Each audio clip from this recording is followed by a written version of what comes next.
মহানবী সাল্লাল্লাহু আলাইহি ওয়াসাল্লাম বলেছেন, এক, কোন জাতি অঙ্গীকার ভঙ্গ করলে আল্লাহ তাআলা শত্রুদের তাদের ওপর চাপিয়ে দেন।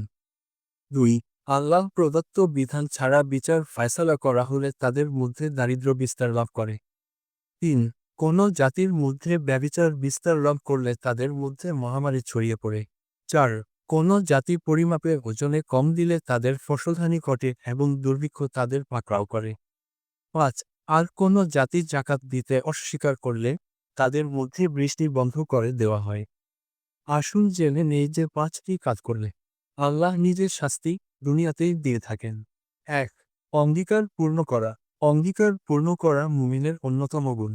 পবিত্র কোরআন ও হাদিসে প্রসঙ্গে অনেক গুরুত্ব বর্ণনা এসেছে।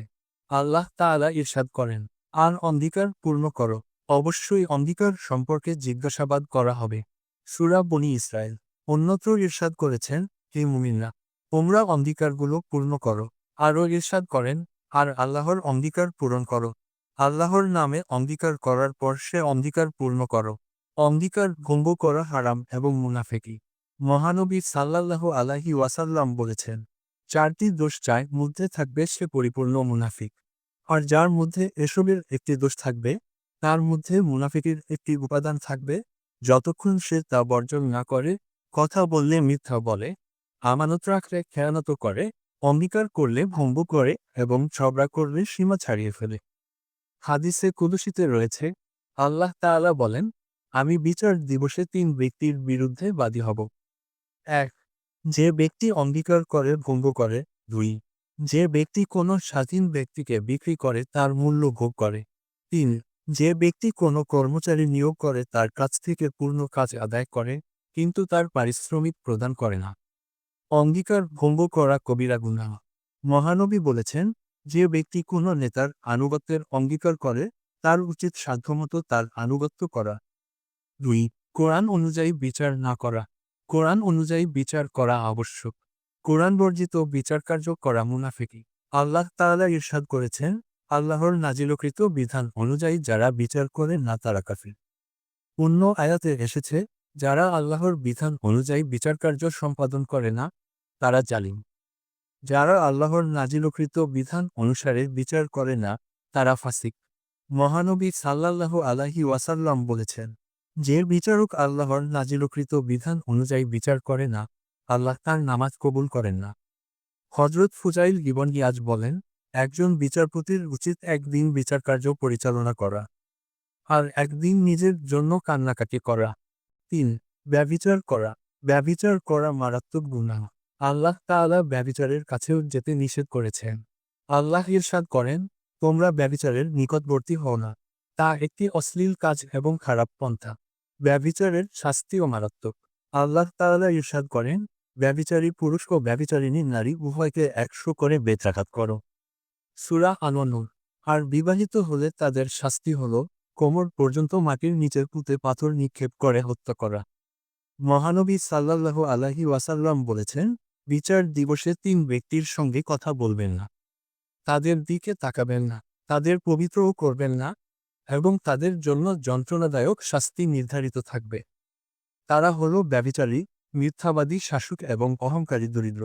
হযরত ইবন মাসউদ রাদিয়াল্লাহু তাআলা থেকে বর্ণিত, তিনি বলেন, আমি একদা আরজ করলাম, হে আল্লাহর রাসূল, আল্লাহর কাছে সবচেয়ে বড় গুনাহ কি? তিনি প্রত্যুত্তরে বলেন, আল্লাহর সঙ্গে শিরক করা, অথচ তিনি প্রত্যেক প্রাণীর স্রষ্টা। আমি আবার প্রশ্ন করলাম, তারপর কি? তিনি বললেন, তোমার সন্তান তোমার সঙ্গে আহার করবে, এ আশঙ্কায় তাকে হত্যা করা। আমি আবার আরজ করলাম, তারপর কি হবে? তিনি প্রত্যুত্তরে বলেন, তোমার প্রতিবেশীর স্ত্রীর সঙ্গে তোমার ব্যভিচার করা। আল্লামা জাজিরি রাদিয়াল্লাহু তাআলা তার গ্রন্থে উল্লেখ করেন, ব্যভিচার ও এর প্রভাবের ক্ষতি অগণিত। এতে চারিত্রিক, ধর্মীয়, শারীরিক, সামাজিক, পারিবারিক সর্বোপরি পাপ কাজে জড়িয়ে পাপিষ্ঠ হওয়ার ক্ষতি রয়েছে। আল্লাহ তাআলা ব্যভিচারীর দোয়া কবুল করেন না। তার থেকে ঈমানের নূর চলে যায়। যেখানে ব্যভিচার চলে, সেখানে রহমতের বৃষ্টি বন্ধ হয়ে যায়। ব্যভিচার, চুরি, হত্যা ইত্যাদি থেকেও মারাত্মক। ব্যভিচারের ফলে এইডসের মতো কঠিন রোগ হয়। ৪, পরিমাপ ও ওজনে কম দেওয়া। পরিমাপ ও ওজনে কম দেওয়া কবিরা গুনাহ। আল্লাহ তাআলা ইরশাদ করেন, মেপে দেওয়ার সময় পূর্ণ মাপে দেবে এবং সঠিক দাঁড়িপাল্লায় ওজন করবে। এটা উত্তম, এর পরিণাম শুভ। সূরা বনী ইসরাইল। অন্যত্র ইরশাদ করেন, সোজা দাঁড়িপাল্লায় ওজন করো, মানুষকে তাদের বস্তু কম দিও না।